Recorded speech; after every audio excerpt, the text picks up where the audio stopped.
जय श्री राम। बार बार कौसल्या विनय करई कर जोरी, अब जनि कबहु व्यापी प्रभु मोहि माया तोरी। इस प्रकार माता कौशल्या बार बार हाथ जोड़कर विनती करती और कहती कि हे प्रभु, अब तुम्हारी यह माया मुझे कभी व्यापत न हो। बाल चरित हरि बहुविधि कीना, अति आनंद दासै कर दीना। कछुक काल बीते सब भाई, बड़े भय परिजन सुखदाई। प्रभु ने अनेक प्रकार के बाल चरित्र करके अपने दास जनों को अतिशय आनंद दिया। कुछ समय बीतने के बाद सब भाई बड़े हो गए और अपने कुटुंब के लोगों को सुख देने लगे।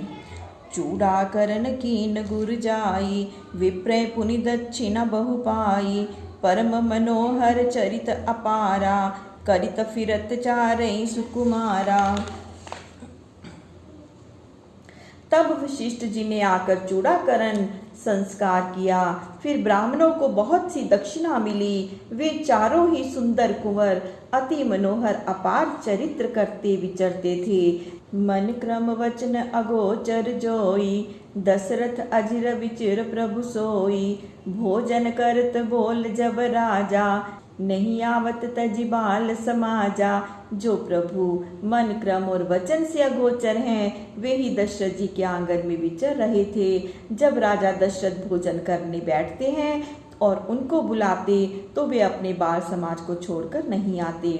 कौशल्या जब बोलन आई, ठुमक ठुमक प्रभु चलई पर आई। निगम नेति शिव अंत न पावा, ताहि धरे जननी हठ धावा।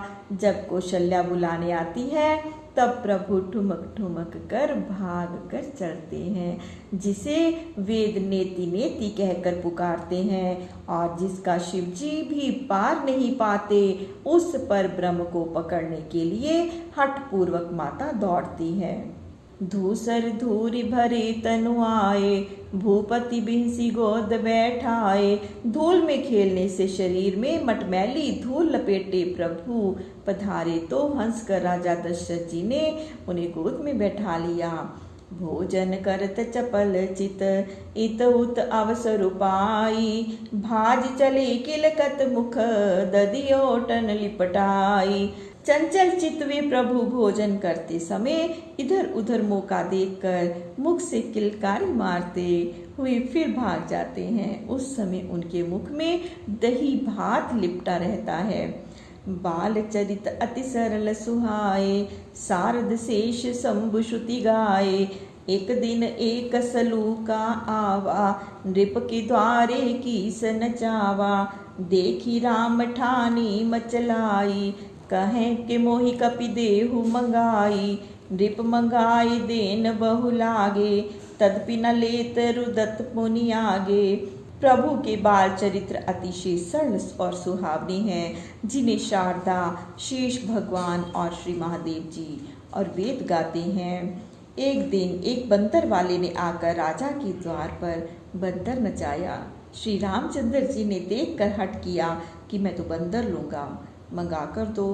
राजा दूसरी वस्तुएं मंगा मंगा कर देने लगे, परंतु राम जी नहीं माने और रुदन करने लगे। तब वशिष्ठ बोले मुस्काई, सुन नृपति यह अब मन लाई। नृप सुग्रीव निकट कपिराई, किष्किंधा में रहत सदाई। तब वशिष्ठ जी हंसकर बोले कि हे राजन, अब ये मन लगाकर सुनो। राजा सुग्रीव के निकट एक कपि सदा किष्किंधा में रहता है।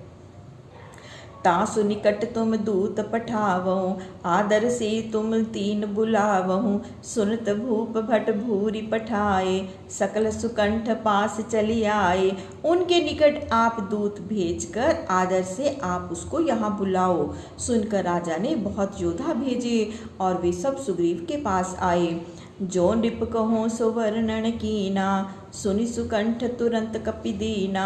ले आए मंदिर हर्षाई, देखी राम उरलीन लगाई। जो कुछ राजा ने कहा सो वर्णन किया। सुग्रीव ने सुनते ही महावीर को भेज दिया। वे महावीर जी को प्रसन्न मन हो मंदिर को ले आए। राम जी ने देख कर उन्हें हृदय से लगा लिया।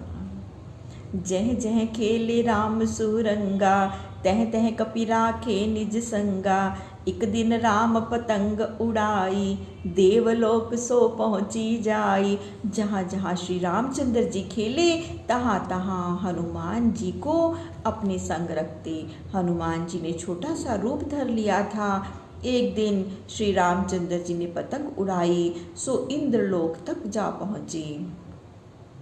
तह हरि सुत जयंत की नारी, अति विचित्र सो चंग निहारी। वहाँ इंद्र के पुत्र जयंत की स्त्री ने वह अद्भुत पतंग देखी।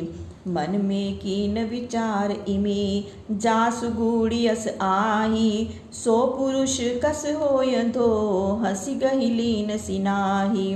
मन में विचार किया कि जिसका पतंग ऐसा है वह पुरुष कैसा होगा। यह विचार कर हंसकर पतंग पकड़ ली। तब प्रभु हनुमान तै भाकी, देखो किन पतंग गहि राखी। तुरत पवन सुत जाए निहारी, देहु छाड़ी पुनि गिरा उचारी।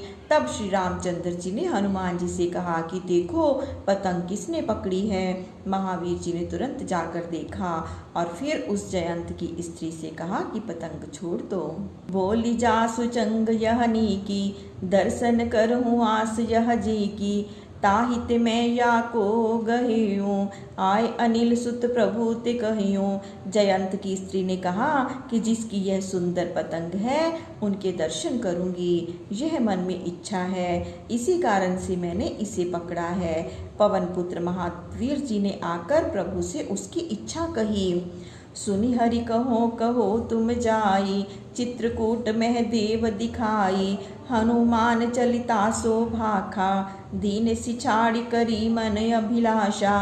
राम जी बोले कि तुम उससे जाकर कहना कि चित्रकूट में हमारे दर्शन होंगे। हनुमान ने उससे जाकर कहा और उस नारी ने मन में दर्शन की इच्छा धारण करके पतंग छोड़ दिया। तब रघुनाथ खैंच सो लीनी, निस्ग्रह आई बियारू कीनी। तब श्री रामचंद्र जी ने वह पतंग खींच ली और रात्रि में घर आकर भोजन किया। विविध चरित रघुनाथ के, को कवि पावे पार। वर्णन कीने सिद्ध मुनि, निज निज मति अनुसार। श्री रामचंद्र जी के चरित्र अपार हैं, उनका पार कौन पावे। सिद्ध मुनियों ने अपनी अपनी मति के अनुसार वर्णन किए हैं। जय श्री राम। प्रभु श्री राम सबका मंगल करें, सबका कल्याण करें, सबको सुख व सबको स्वास्थ्य प्रदान करें। जय श्री राम।